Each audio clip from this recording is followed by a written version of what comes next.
Olá, ouvintes e leitores, sejam bem-vindos a mais um episódio da nossa leitura bíblica comentada no Ictus Podcast.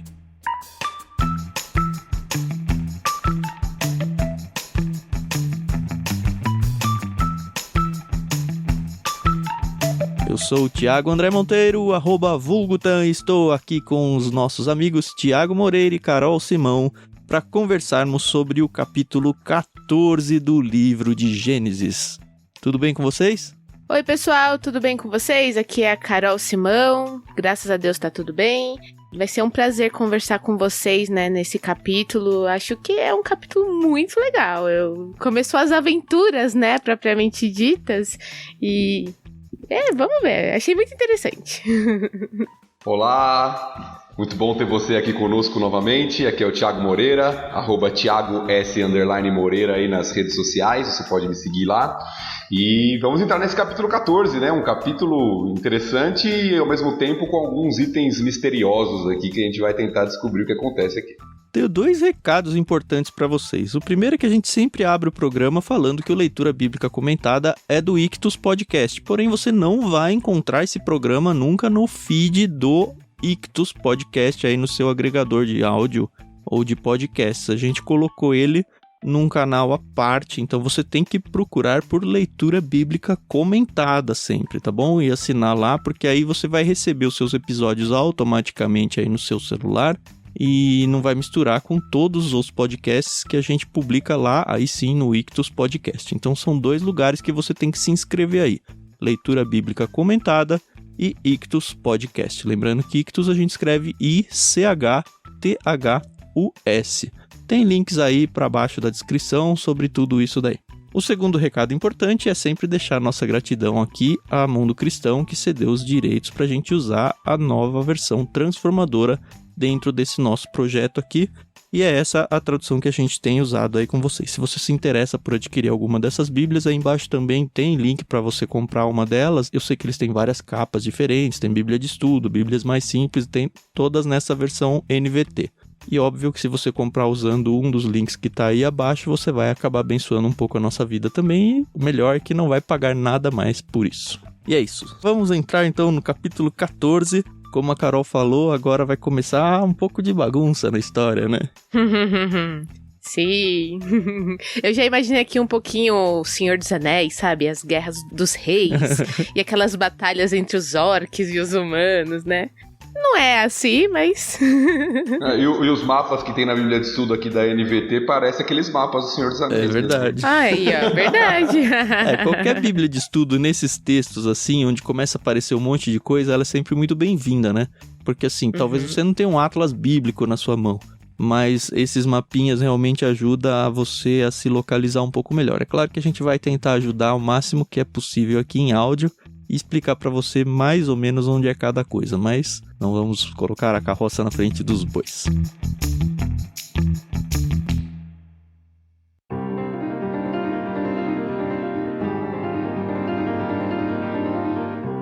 A gente vai dividir o texto de hoje em 3 partes, tá bom? A primeira a gente vai do verso 1 até o verso 11, aí a partir daí no 12 até o 16 e aí do 17 até o final.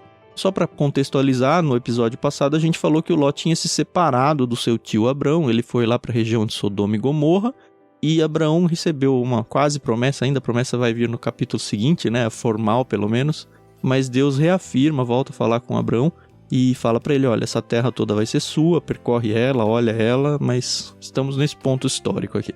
A promessa já recebeu, o que vai ser oficializado no capítulo 15 é a aliança. A aliança, né? Isso. É. Eu vou fazer a leitura agora desse começo, então.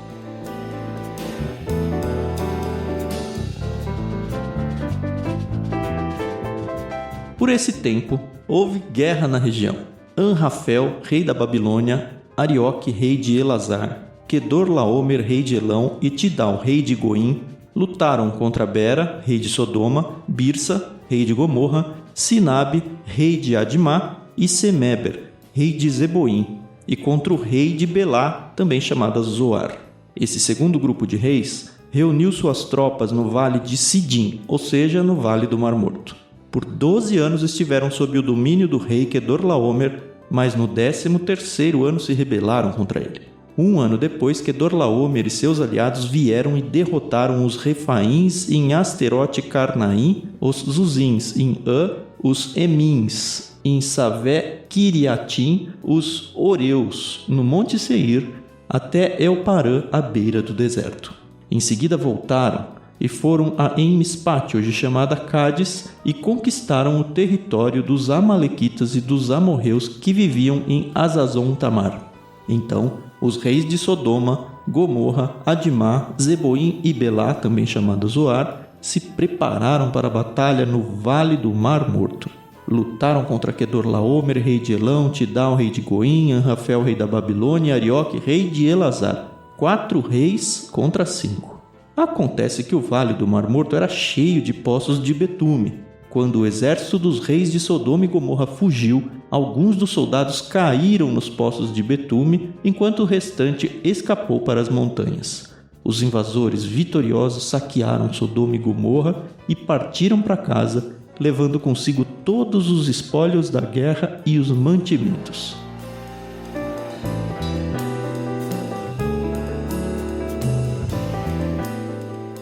Primeiro, assim, aparecem 9 reis aqui, né? Uhum. E acho que vale a gente mencionar mais ou menos onde cada um está aqui. A gente tem, então, um conglomerado de reis aí, 4 reis que de alguma forma subjugavam, 5 reis aí da região de Sodoma e Gomorra, todas essas terras aí, Sinar, Eleazar. Aliás, a NVT coloca como Babilônia, né? Mas se a gente for no texto lá, é Sinear. E aí tem toda uma questão histórica de que, esse rei da Babilônia era ou não aquele Hammurabi. Lembra da escola, quando você estudou o código de Hammurabi e tudo? Eu acredito que não seja. A maioria dos comentaristas mais recentes aí falam que Hammurabi veio um pouco depois, mas enfim, pra gente não interessa muito. O fato é que eles estão todos lá na região sul da Mesopotâmia, que é lá perto de Ur dos Caldeus, ou pelo menos no caminho entre Ur e Arã, que Abrão já tinha vindo. Então aqueles reis, eles meio que dominavam a distância, né? Eles subjugavam esses reis agora aí na região do Mar Morto. E aí depois de 13 anos aí pagando impostos, um deles se rebela e fala, não, chega, não quero mais. E aí 1 ano depois, então, os outros reis se unem para vir aqui fazer a cobrança, né? Ou pelo menos retomar aquilo que meio que já era deles.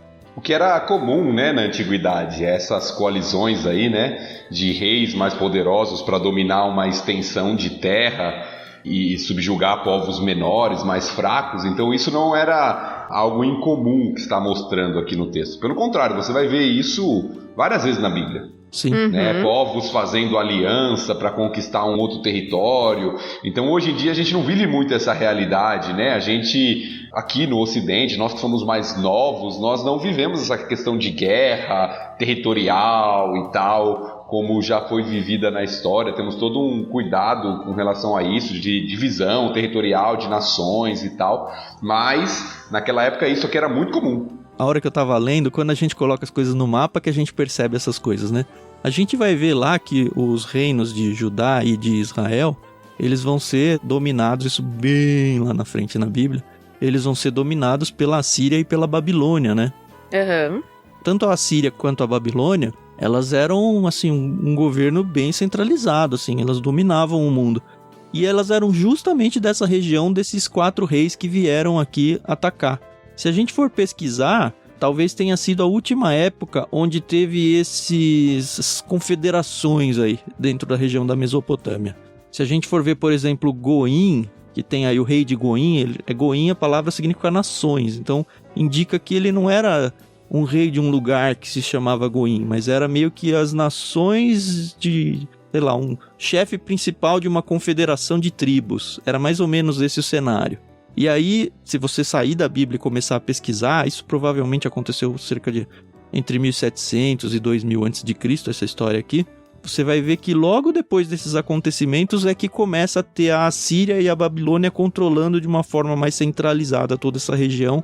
E aí, aonde eu queria chegar é que o que acontece aqui, que é esses povos daquela região virem atacar o povo aí próximo de onde é Israel, acontece de novo na história, né? É justamente a Assíria vindo atacar ali, a Babilônia vindo atacar ali, então acaba sendo um repeteco da história aí, muitos séculos depois. E que a Bíblia vai mostrar, né? A gente vai passar por isso aí, se Deus quiser. Vai mostrar, inclusive, essas potências mundiais mudando, inclusive, né? De poder, de acordo com a época. Mas mostrando o Senhor governando e até utilizando essas nações, às vezes para disciplinar seu povo, para ensinar seu povo, e uma série de coisas na história de Israel aí. É interessante a gente ver esse movimento das nações, né? Acontecendo sob o governo de Deus. É legal olhar a história, porque a gente vê assim, a Babilônia foi os jardins suspensos da Babilônia, maravilhas do mundo e tal. O que sobrou hoje, né? Pois é. E eu fico pensando pro Brasil, assim, o que nos dá tanta segurança de que, sei lá, daqui a alguns séculos vai existir Brasil, sabe? Ou vai existir Estados Unidos. Porque se a gente for pensar, quando eu era criança, existia a União Soviética. E cadê? Sabe? Então, esse movimento de tabuleiro do War, assim, sabe? De que os grandes países, as grandes potências, elas estão fechadas. Não, quem tá fechado é Deus que comanda essas peças todas e a gente tá no tabuleiro como peças prontos pra fazer a vontade dele. E como a gente vai ver no caso de Abrão aqui, a gente tá morando nessa terra aqui, mas a gente não é dessa terra, né? Num primeiro momento, quando eu comecei a ler esse texto, eu fiquei pensando, por que a gente tem que ver toda essa história, né? É que nem na escola, né? Pra que eu tenho que saber o que Cristóvão Colombo fez, sendo que eu moro aqui no Brasil, né? Mas é interessante, né? Porque o autor, né, Moisés aqui, e Deus, né, estão preparando o terreno pra gente, né? Pra gente entender o que aconteceu, né? E os versículos seguintes são exatamente... tá ali com o terreno preparado e a gente vai descobrir por que a gente teve que desenvolver, né? Conhecer esses outros reis e essas outras guerras, né? E pra gente ainda fica de lição porque tem muita gente que infelizmente olha a Bíblia como se fosse uma história da carochinha, né? Uma fábula ou alguma coisa. Então textos assim, que apesar de parecerem para alguns meio chato de passar, eles cumprem uma função muito importante que é pontuar historicamente os fatos. Então tem um pessoal que trabalha com arqueologia que fica aí em busca de evidências de que esses reinos existiram mesmo. Foi nessa época, como foi, e é muito legal de ver, conforme os estudos arqueológicos vão avançando, que as coisas vão batendo. Então, de uma certa forma, a própria arqueologia ela vai confirmando que isso que foi contado na Bíblia de fato aconteceu. Isso é muito legal. Sim. E é interessante, antes da gente avançar um pouquinho na história, o texto começa a nos dar algumas pistas do que vem por aí, né? Antes da gente seguir o texto. Porque o texto, ele volta a falar de Sodoma e Gomorra, que a gente já sabe, pelo texto anterior, que foi a região para onde Ló foi. Nós vimos no texto anterior, quando Ló se separa, né, no último episódio de Abrão, e ele escolhe essa localidade, esse lugar para morar, e a característica daquele local, além de ser belo, né, e bem irrigado e tudo, mas era de pecadores, de homens que não consideravam o Senhor. Pecadores todos somos, mas de homens que não consideravam o Senhor, né, e viviam em rebelião ao Senhor. E aí o texto mostra que esse povo aqui está envolvido nessa guerra, já preparando o terreno para o que vai vir depois, né? Então nós temos esses 5 reis que tentam se rebelar contra os 4 reis que antes os dominavam e não conseguem, no final das contas, né? Sim. Depois de um ano são capturados de novo aí e sofrem as consequências aí da tentativa de rebelião.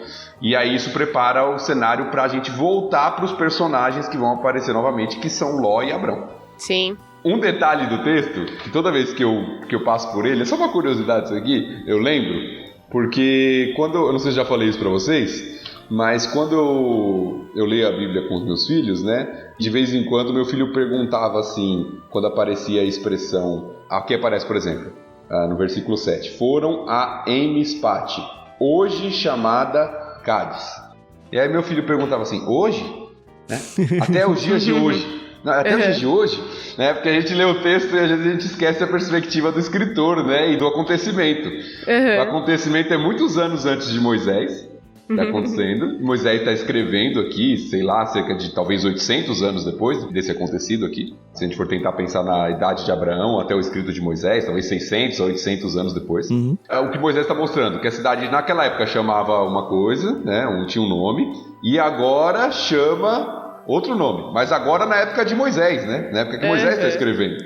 No hoje já não vai achar lá, né? É interessante ter essas perspectivas, né? Tem a perspectiva do acontecimento, quando aconteceu, do escritor, e agora a nossa, do leitor, né? Então, às vezes a gente se confunde nessas perspectivas, né? Mas é isso mesmo, eu sempre tive essa impressão também, quando a gente lia a Bíblia, assim. E, inclusive, tem coisas que até hoje estão, né, como o templo, enfim, né, a gente tem que colocar no contexto certo. Mas é interessante essa percepção, e criança é muito legal, né, você ler certas coisas, porque criança capta essas coisas que a gente nem imaginaria, né.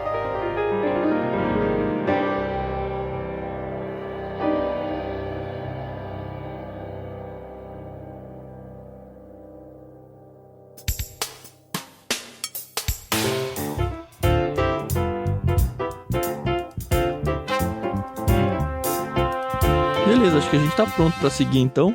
A partir do verso 12, que na NVT é no meio, assim, do texto, mas acho que foi importante a gente não ler, né? Bom, então vai ser do verso 12 ao verso 16 e eu vou fazer essa leitura.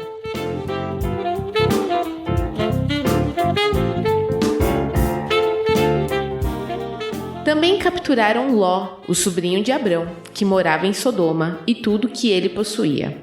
Um dos homens de Ló, porém, conseguiu escapar e contou tudo a Abrão, o hebreu, que morava junto ao bosque de carvalhos, pertencente a Manre, o amorreu.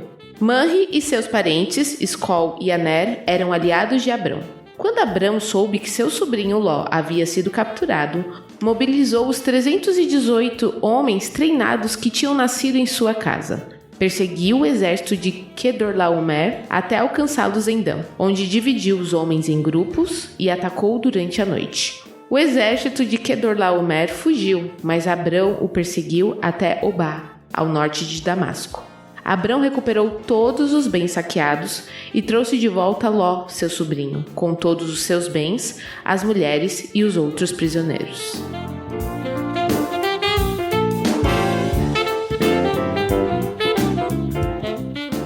Que nome difícil. Mas eu acho que você leu certo, viu? Porque não tem acento. Pelo menos com a fonética em português, acho que é Quedorlaomer mesmo. Uhum. Bom, aqui a gente tem de volta aí apresentado pra gente os personagens que a gente tá acostumado lá no capítulo 13, né? Uhum. Que são Ló e Abrão. Uhum. E a história tava caminhando normal até o pessoal mexer com o Ló. É. Sim. É aquele menino folgado na escola que fala, vou chamar meu irmão mais velho, né? Verdade. Vou chamar meu tio aqui, vocês vão ver. É. Mas assim, o primeiro destaque que eu falo aqui é o hebreu, né? Que assim, na primeira leitura passa muito batida, mas é muito importante. É a primeira vez que o nome aparece na Bíblia, né? Abrão, o hebreu. Exato. Nós já tínhamos mencionado que esse termo provavelmente vem do Eber, que apareceu lá na genealogia do capítulo 11, lá 10 e 11, se eu não me engano. E aqui aparece a primeira vez o termo mesmo, né? Hebreu, como o povo começa a ser conhecido, né? O povo que descende de Abraão. Tem um comentário aqui, eu gosto muito da Wiersbe, né? Já mencionei várias vezes, vou continuar mencionando, porque, assim, das bíblias de estudo que eu tenho, ela é a mais diferentona em relação aos comentários que ela faz. Ela e a arqueológica, assim, é muito, muito diferente o propósito dela. E nesse texto aqui, eu acho que ela matou a pau, assim, quando ela menciona isso, olha. Abrão só se envolveu na guerra quando soube que Ló havia sido capturado, e então começou a agir. Abrão estava afastado, mas não isolado do mundo. Ele era independente, mas não indiferente ao que acontecia. Na verdade, ele e alguns dos líderes locais haviam formado uma aliança apenas para essas emergências, conforme o verso 13. Ele era conhecido como Abrão o Hebreu, que significa o estranho, a pessoa que não tem lugar seguro na sociedade. Era isso que o termo realmente significava, tá? Até pejorativamente às vezes. Ele não era Abrão o cruel. Era um estrangeiro e peregrino na terra. Mas isso não era desculpa para se omitir. Ele estava praticando o que Jesus mais tarde definiria como a atitude de estar no mundo sem ser do mundo. Putz, matou a pau, cara. Muito legal. Assim, ó, de uma coisinha boba dessa, assim, do significado da palavra e do que poderia ser a fama dele e não era. Ele constrói tudo isso em casa, né? E é muito legal. E eu acho muito interessante como o texto nos surpreende ao falar sobre Abrão, né? Porque quem é Abrão até aqui? Abrão é um homem que saiu da sua terra com bois, né, rebanhos e tal, mas até agora Abrão é um peregrino, um homem do campo, um homem que cuida de rebanhos, que é um homem meio pacato, assim, de repente ele vira um guerreiro, Pois né, é. na história. De repente ele tem um povo lá, de repente pra gente, é lógico, mas nos apresenta uma outra faceta de Abrão aqui, né, alguém que era um homem, como disse aí o comentário, não se envolvia na guerra e tal, mas que quando era necessário, inclusive para proteger o seu sobrinho ali, ele se envolveu isso para resgatá-lo. Abrão surge como um resgatador aqui de Ló, né? E de novo a gente pode olhar para isso e pensar, olha, o Abrão podia estar talvez ressentido com o Ló, pelo fato do Ló ter escolhido. Ou com aquele sentimento de, o Ló quis ir embora, por mais que ele não esteja preocupado com a terra que ele escolheu, se vira agora, sabe? Você não escolheu ir lá pra Sodoma e Gomorra, que todo mundo sabia que era mal? Agora é consequência dos seus atos. Eu não tenho mais nada a ver com você, lavo as minhas mãos. Só que não, né? Ele continua... Não, é o meu sobrinho Ló e assim, ele foi morar num lugar ruim, ele fez as escolhas erradas. Se a gente for fazer aplicação aí pra pessoas que eram da nossa igreja local, por exemplo, e caíram e tudo mais, é uma grande lição pra gente saber, poxa, como é que a gente tem que lidar com essas pessoas, sabe? Será que a gente tem que abandoná-las pro mundo e falar, não, é consequência dos atos dela, deixa que ela sofra? Ou a gente ainda tem que continuar se preocupando com ela, orando por ela e agindo por ela quando for necessário? Eu acho que de fato é uma grande lição, porque a gente tem muito essa tendência, né? De a pessoa, a decisão que ela tomou, ela tá colhendo as consequências da decisão que ela tomou. Principalmente quando a decisão que ela tomou agride a nós, né? Que foi o caso aí com Ló, né? De uma certa forma. E o mais interessante é que Abrão, ele tinha tanta força, né? Que rapidinho ele conseguiu mobilizar mais de 300 homens, né? E você não vê em nenhum momento o pessoal falando, mas Abrão, a gente não vai lá brigar pelo teu sobrinho que te tratou mal, né? Pelo contrário, né? O pessoal vai ali e é muito legal, porque o pessoal confiava nele, né? E ele, obviamente, confiava em Deus. E a região atacada nem foi a região do Abrão, né? Porque o Abrão tava ali mais pra meiuca ali de Israel, e a região atacada foi a parte sul, não só de Abrão, mas desses aliados dele aqui também. Mesmo assim, eles vão lá, não, vamos lá defender. E nós vemos que Abrão era alguém que estava preparado para isso, né? Porque o texto mostra que eram 318 homens treinados que tinham nascido em sua casa. Então, não foi um negócio assim, poxa, aconteceu e agora o que eu vou fazer? Parece que eles já estavam preparados para isso, né? Como um peregrino pela terra, eu acho que até por isso ele conseguia peregrinar, porque senão ele poderia ser, de alguma forma, atacado facilmente por pessoas. Ele tinha ali uma proteção, né? Tinha seus guarda-costas ali, né? E aí nós vemos isso e vemos a coragem, né? A fé de Abraão, né? De Abrão, que como a gente viu no episódio anterior, né? Do capítulo 13, que Abraão estava disposto a abrir mão, né, falar, pode escolher você, porque Deus me prometeu e ele vai cumprir, aqui da mesma forma. Não vou ter medo de ir contra esses 4 reis, que aparentemente eram reis poderosos, né, conseguiram subjugar outros 5 reis, e foi, e capturou, e venceu, e trouxe seu sobrinho de volta. E ele não foi ali na esquina, né? Se a gente for olhar, a gente olha pro mapa pequenininho e fala, beleza, subiu a rua aqui, né? Mas a perseguição dele, que o texto diz lá que acabou no norte de Damasco, né, no final do verso 15, a distância percorrida pelo grupo aí do Abrão, em torno de 240 quilômetros, cara. De perseguição. Cara, 240 quilômetros vai longe, viu? Vai longe pra caramba. Verdade. E não vai de carro, né? Pois é. Tem um detalhezinho aqui que não é muito o propósito da nossa conversa aqui, mas eu aprendi isso no seminário e eu falei, vou trazer essa informação que pode ser importante para alguém. No verso 14 menciona a cidade de Dan.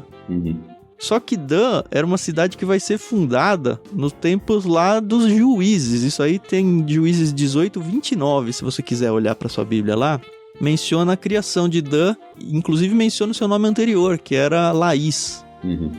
E aí dá pra pensar, mas que raios Dan tá fazendo aqui, sabe? Nem durante a vida de Moisés Dan existiu. são coisas que alguém pode falar, não, ó, tá vendo? A Bíblia tá errada. Ou, o texto bíblico não foi escrito por Moisés, nada. Foi escrito por alguém muito posterior. Olha aqui a prova. Tem dano, texto e dano não existia. Mas não, a gente sabe que os textos manuscritos que chegaram até nós, nenhum deles é o original mesmo, escrito ali pela pena do Moisés ou dos autores da Bíblia. Eles são cópias da cópia, são muito bem documentados, tem uma área toda de estudo em cima dessa parte da Bíblia, e o que mais se defende é a ideia de que, olha, um editor posterior, um revisor de texto, um copista, ele simplesmente atualizou o nome da região para que os leitores de sua época pudessem entender de que região que estava sendo dito. Uhum. O que não tira em nada a inspiração do texto, é simplesmente uma atualização mesmo de nome de locais, ou até de algumas partes, né? Por exemplo, a gente sabe quem escreveu o Pentateuco foi Moisés. Uhum. Porém, lá no finalzinho de Deuteronômio, narra a morte de Moisés. Foi Moisés que escreveu algo sobre a morte dele? Não, provavelmente não, né? Provavelmente foi Josué que fez o fechamento ali do livro do Pentateuco relatando a morte de Moisés e fechando aquele relato. Um exemplo dos nossos dias, a gente abriu a leitura de hoje mencionando que o Anrafel é rei da Babilônia, mas o texto diz rei de Sinear. Só que para quem tá lendo é muito mais fácil, a Babilônia. Por quê? Porque a Babilônia vai aparecer várias vezes na Bíblia, a gente meio que sabe mais ou menos onde é. Então é uma atualização para nós nos dias de hoje, entendermos que, Sinear é a Babilônia, tá bom? É mais ou menos isso que aconteceu, só que muito tempo atrás. Uhum. Lembrando que Dan é um dos filhos de Jacó. Isso. Que vão se tornar as 12 tribos de Israel e depois deu origem ao nome da cidade. Isso. Enfim, fica de parênteses aí, a gente não vai ficar trazendo muito dessas informações, mas como eu lembrei dessa quando eu tava lendo, eu falei, vou levar pra eles lá. Uhum.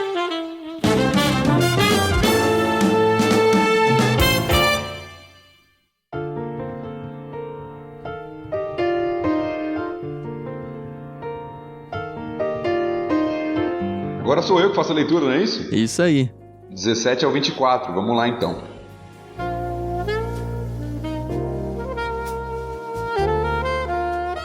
Depois que Abrão regressou vitorioso do conflito com Quedorlaomer e todos os seus aliados, o rei de Sodoma saiu ao seu encontro no Vale de Savé, conhecido como Vale do Rei. Melquisedeque, rei de Salém e sacerdote do Deus Altíssimo, trouxe pão e vinho e abençoou Abraão, dizendo: Bendito seja Abrão pelo Deus Altíssimo, Criador dos céus e da terra, e bendito seja o Deus Altíssimo que derrotou seus inimigos por você. Então Abrão entregou a Melquisedeque 1/10 de todos os bens que havia recuperado. O rei de Sodoma disse a Abrão: Devolva-me apenas as pessoas que foram capturadas. Fique com os bens que você recuperou. Abrão respondeu ao rei de Sodoma: Juro solenemente diante do Senhor, o Deus Altíssimo, Criador dos céus e da terra, que não ficarei com coisa alguma do que é seu, nem sequer um fio ou uma correia de sandália. Do contrário, o rei poderia dizer: Fui eu que enriqueci Abraão. Aceito apenas aquilo que meus jovens guerreiros comeram, e peço que dê uma parte justa dos bens a Aner, Escol e Manre, meus aliados.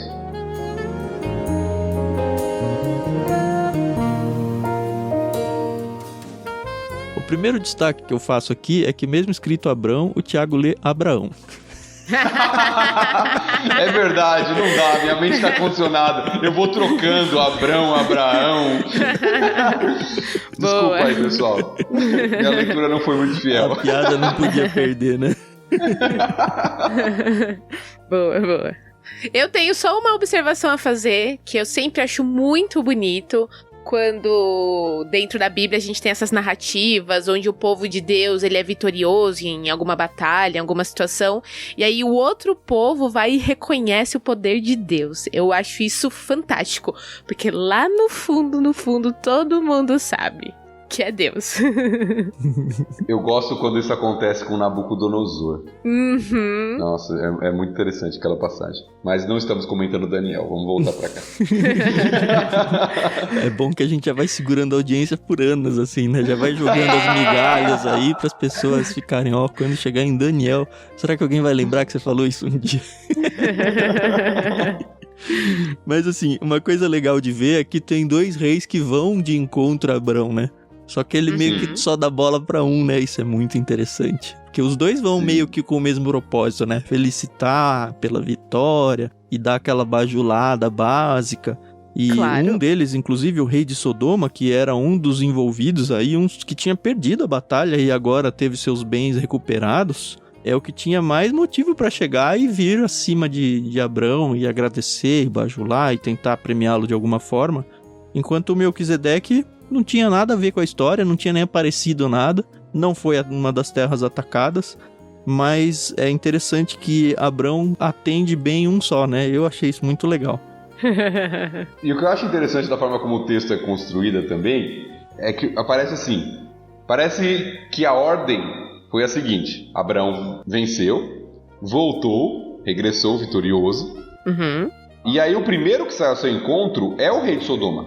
Sim. No versículo 17. Mas o texto fala assim, eu não vou falar de você primeiro não, vou falar primeiro do mais importante, você vai ficar por último.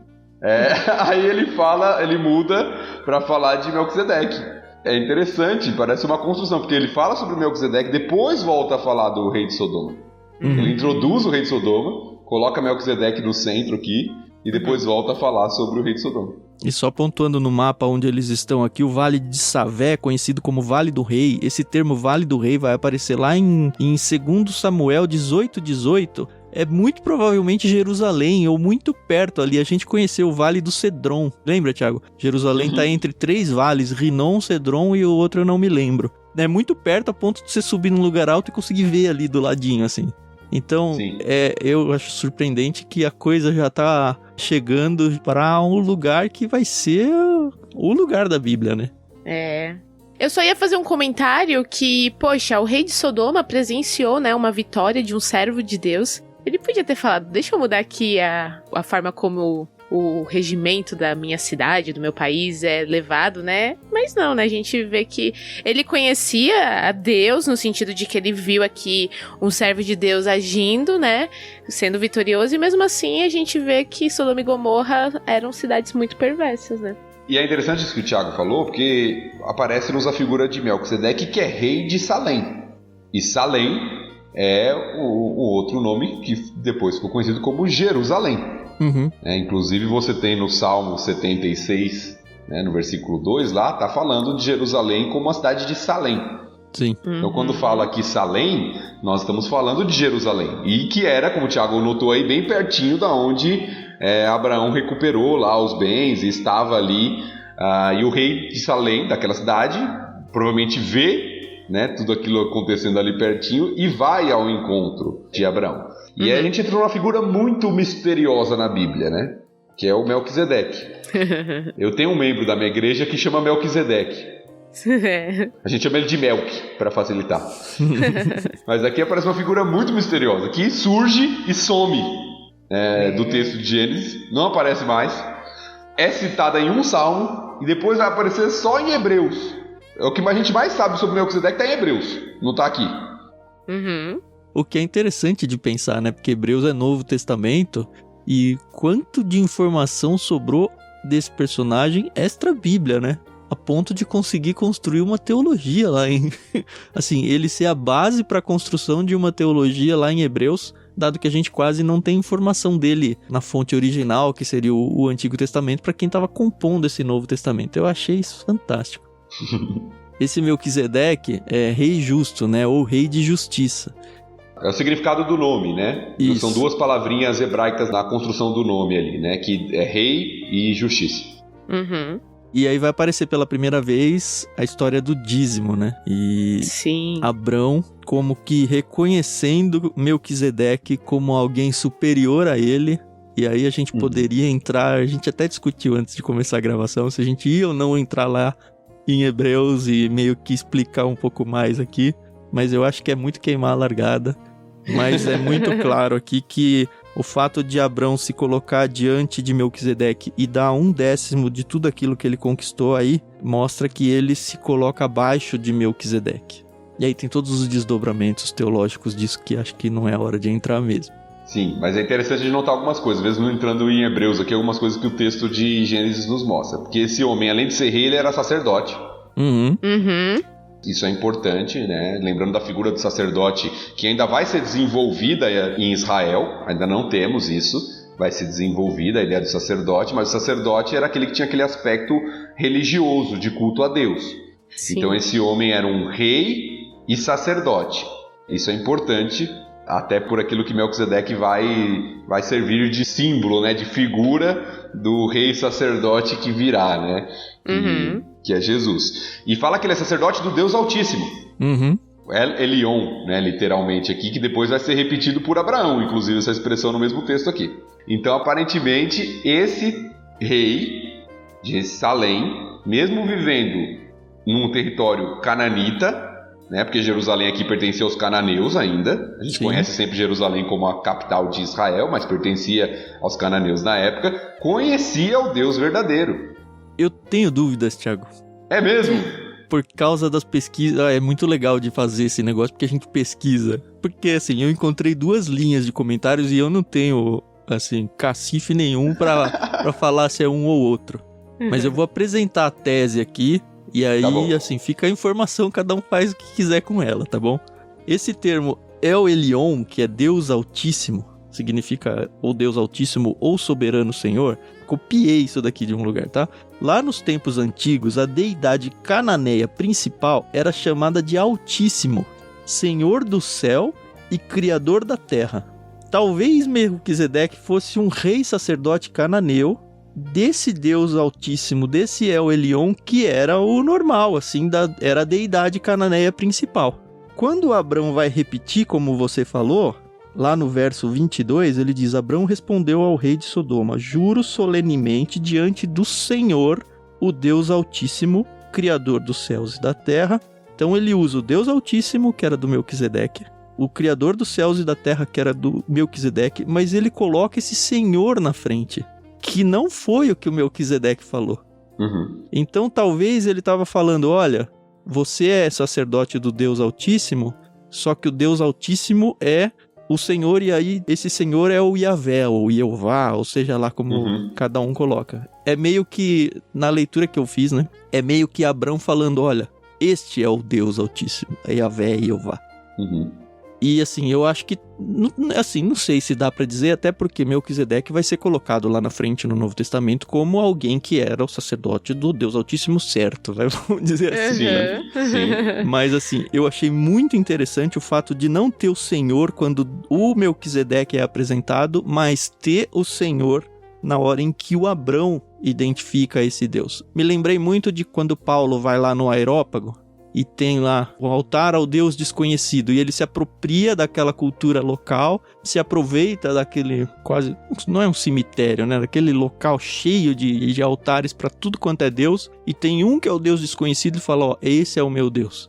E ele pontua e dá o seu testemunho, mostra lá o seu evangelho ali dentro da cultura da época. Talvez o Abrão tenha feito isso aqui, e eu gostei muito disso pela falta do Senhor antes aí. Não sei, como eu disse, eu sou um leigo nesse assunto, mas gostei demais de descobrir essa informação. O Thiago só plantou a sementinha, né?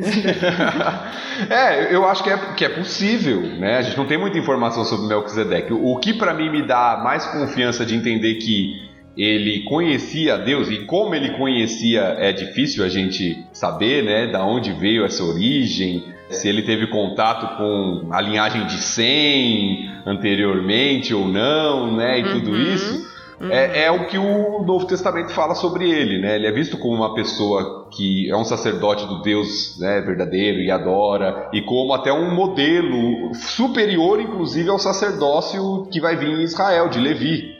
Né, o sacerdócio dos levitas. Então por isso que eu entendo que ele adora verdadeiramente Deus, mesmo que talvez não tenha de fato o conhecimento completo ali que Abraão tinha, porque Deus revelou a Abraão. E é interessante o nome, né, de Senhor sendo usado aqui, né, porque isso vai ser mostrado para Moisés lá em Êxodo, né, o nome, né, para Moisés, mas Abraão de alguma forma já conhecia e usa o nome aqui com as semelhanças, né, do que é dito de Melquisedeque, né, sacerdote de Deus Altíssimo. E como o Thiago falou, a bênção de Melquisedeque sobre Abrão é: bendito seja Abrão pelo Deus Altíssimo, Criador dos céus e da terra. Talvez seja forçar meio a barra, mas eu gostei disso. Tanto que se a gente for olhar o todo da Bíblia, é muito claro que Melquisedeque é um tipo de Cristo aqui, né? Já é uma prévia do que Cristo seria como rei e sacerdote, cumprindo seu papel de abandono da lei judaica. E aí tem todo o desdobramento que a gente vai ver isso um dia em Hebreus. Eu acho que a gente mencionou, se você quiser ler um pouco, tá tudo em Hebreus 7, tá? E aí lidar com esse texto. Eu só vou ler Salmo 110:4, que é o outro texto que aparece o Melquisedeque na história, né? O Senhor jurou e não voltará atrás. Você é sacerdote para sempre, segundo a ordem de Melquisedeque. E esse salmo é um daqueles salmos messiânicos, é um daqueles salmos que profetiza sobre Cristo que viria, né? Uhum. Então esse você é sacerdote para sempre, ele tá mencionando Cristo que viria aqui. É um salmo belíssimo, que também o dia a gente vai chegar nele. Mas é isso, assim. Eu acho que tem algumas pessoas que até colocam o Melquisedeque como uma encarnação aqui, uma demonstração de Cristo mesmo, mas acho que é forçar demais. Eu também acho. Alguns colocam o Melquisedeque como uma cristofania, como é dito, né? Uma aparição de Cristo no Antigo Testamento, antes da encarnação. Mas eu acho que ele era um rei mesmo, rei de Jerusalém ali, Salém, como era conhecido na época, e que era rei e sacerdote, né? É interessante porque tem 2 jogos de palavra aqui, né, no nome de Melquisedeque. A gente não citou isso, a gente só falou do rei de justiça. Mas ele também é dito em Hebreus, lá em Hebreus 7, depois se você quiser ler, como o rei de paz. Porque Salém vem da palavra Shalom, que é paz. E aí nós temos essa junção aí de rei de justiça e rei de paz. E muitos fazem, inclusive, essa analogia com Cristo, né? Como o rei de justiça, o príncipe da paz que viria.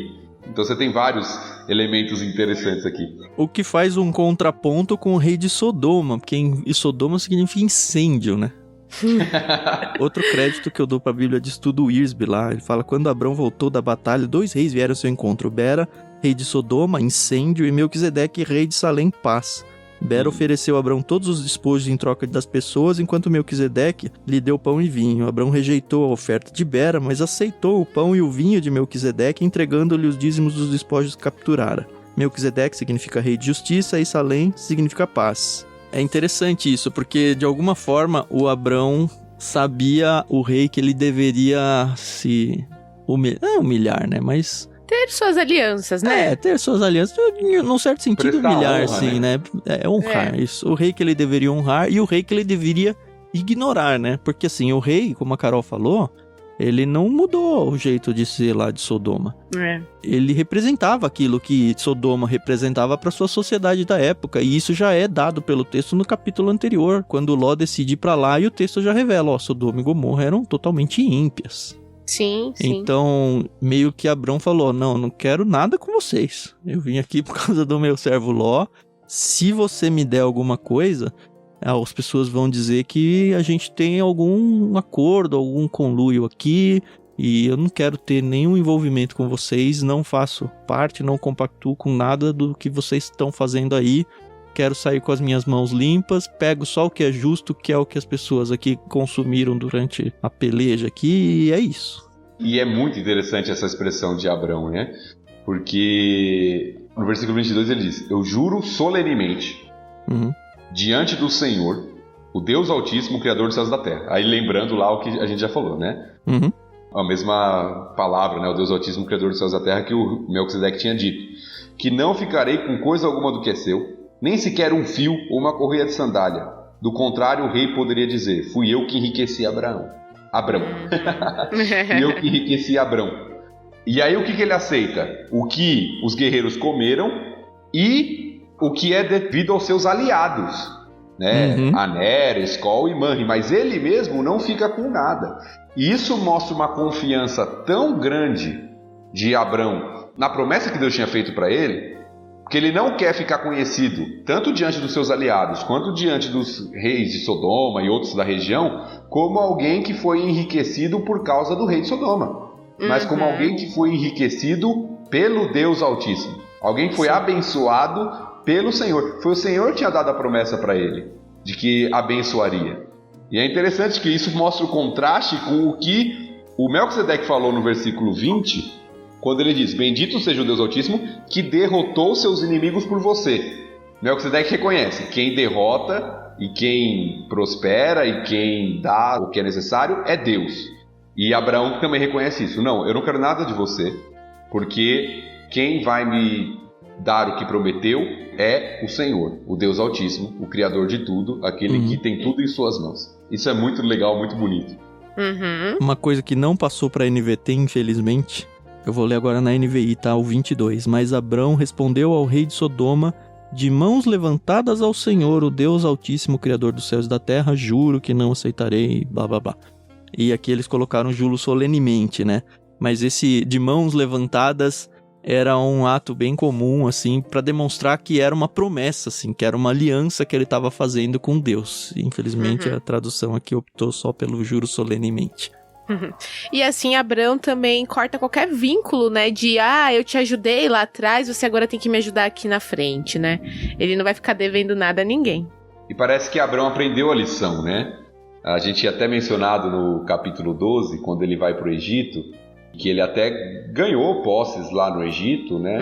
Mas a gente viu como algumas dessas posses se tornaram problema para ele posteriormente.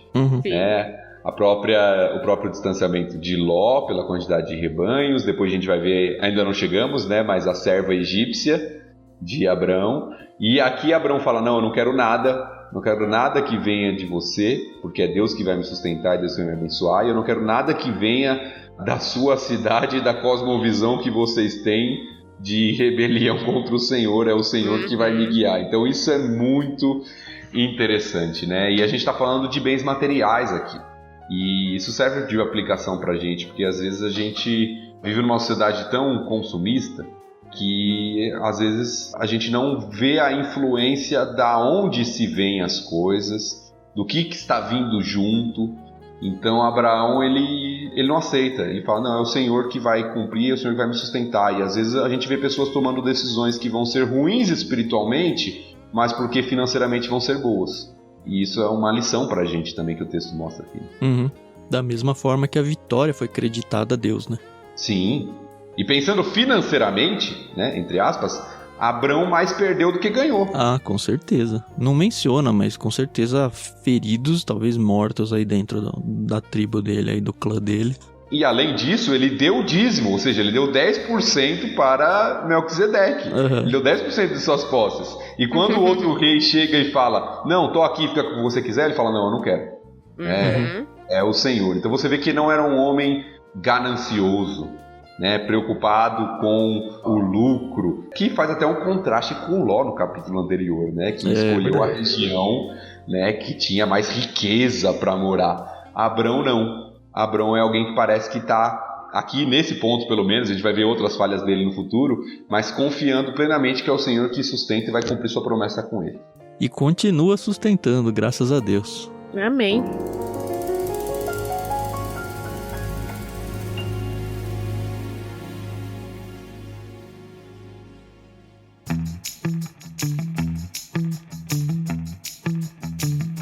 Eu acho que encerramos, né? A gente volta no próximo episódio, mais uma vez agradecendo a Mundo Cristão pelos direitos de usar a NVT aí. A gente volta no capítulo 15, que na verdade eu tô bem ansioso pra ele, já faz bastante tempo. Thiago sempre fala do capítulo 15, tá adiantando, ele sempre fala do capítulo 15. Não, eu tô ansioso pra ver o que o Thiago Moreira vai falar sobre o capítulo 15, porque eu vou aprender com ele. Vamos! É, motivação egoísta, coisa, sabe? Acho que é alguma armadilha isso aqui, viu, gente? É quando vai sair a aliança, né, com Abraão, finalmente. Não vamos queimar cartucho aí antes da hora. Espero que você aí, ouvinte, esteja gostando demais. Não se esqueça para interagir com a gente, @clubeictus. Para você continuar, se esse áudio caiu para você fora de algum aplicativo de podcast aí, você encontra a gente em Leitura Bíblica Comentada. Conheça também os episódios do Ictus Podcast, então tem 2 lugares aí para você se inscrever, para você assinar. É tudo de graça. Tudo que a gente tem feito aqui é justamente para abençoar a vida de vocês. Então aproveitem para vocês, aproveitem para suas famílias. Crie, sei lá, um culto doméstico, um grupo no WhatsApp para conversar sobre isso semanalmente com seus amigos, com seus irmãos da igreja. Apresente para aquele seu amigo que não é cristão. A gente quer justamente que esse negócio cresça e ganhe escala, tá bom? E abençoe, de fato, muitas vidas, como claramente tem abençoado a minha e tenho certeza que a do Thiago e da Carol também. Eu agradeço a presença de vocês aí e até a semana que vem.